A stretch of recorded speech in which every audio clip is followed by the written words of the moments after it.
आगे अगली खबर मध्य प्रदेश में नगरीय निकाय चुनावों की तैयारियों से जुड़ी हुई। जी हां, राज्य सरकार ने महापौर और नगर पालिका अध्यक्ष पदों के आरक्षण की प्रक्रिया भी शुरू कर दी है और नगरीय विकास और आवास विभाग के आयुक्त को आरक्षण की प्रक्रिया पूरी करने की जिम्मेदारी सौंप दी गई है।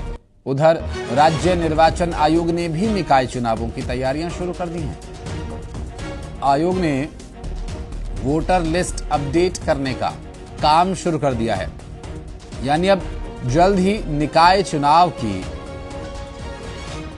दिलचस्प राजनीतिक जंग देखने को मिलेगी। वासु हमारे सहयोगी इस वक्त हमारे साथ जुड़े हुए हैं। वासु, चूंकि तैयारियां जानकारी मिल रही है कि शुरू हो चुकी हैं, महापौर और नगर पालिका अध्यक्ष पदों की आरक्षण की प्रक्रिया भी शुरू हो गई है। ये प्रक्रिया कैसे मुकम्मल की जाएगी और क्या वो औपचारिकताएं जिनके पूरा होने के बाद संभव हो सकेगा ये चुनाव, और क्या कुछ डिटेल्स?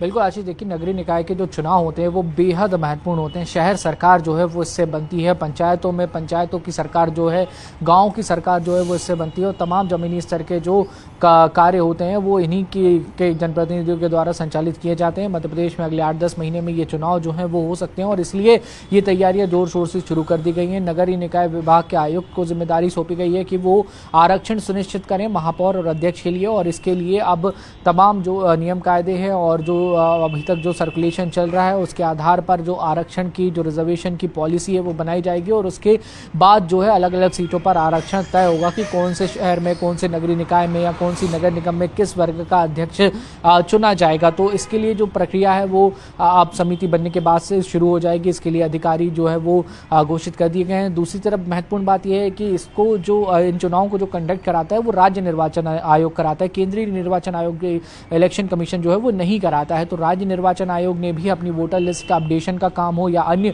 महत्वपूर्ण जो काम है वो कर लिए हैं। सीमांकन किस तरीके से होना है, फाइनल वोटर लिस्ट कब तक प्रकाशित होनी है, ये सारी डेडलाइंस जो हैं वो अब तय की जाने लगी हैं। प्रशासन तैयारी कर रहा है, शासन तैयारी कर रहा है। वहीं राजनीतिक दलों की तैयारियों की बात करें तो वो भी शुरू कर दी गई है। बीजेपी और कांग्रेस जल्द ही नगरीय निकाय चुनावों को लेकर बड़ी नेताओं को जिम्मेदारी सौंप सकते हैं, पर्यवेक्षक जो है वो बना सकते हैं और अपनी जमीनी नब्ज टटोलने के लिए बड़े नेताओं के जो दौरे हैं अलग अलग जिलों में, अलग अलग क्षेत्रों में, वो भी आने वाले समय में शुरू हो जाएंगे। तो आने वाले 2 से 3 साल मैं आपको आशीष बताऊं मध्य प्रदेश की सियासत के लिहाज से बेहद महत्वपूर्ण होने हैं, क्योंकि अगला साल 2027 है। 2027 में नगरीय निकाय के चुनाव होंगे जिनकी तैयारियां अभी 1-2 महीने बाद बहुत जोर पकड़ती हुई दिखाई देंगी।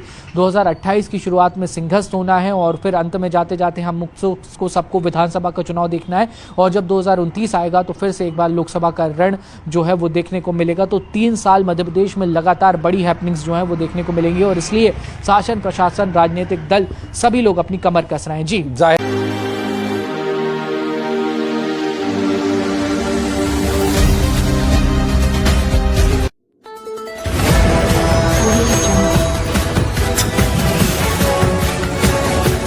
MP लाइव टीवी आपको रखे अपडेट, सच जो हम आपको बताएंगे। ऐसी ही तमाम खबरों से अपडेट रहने के लिए MP live TV news channel को सब्सक्राइब करना ना भूले।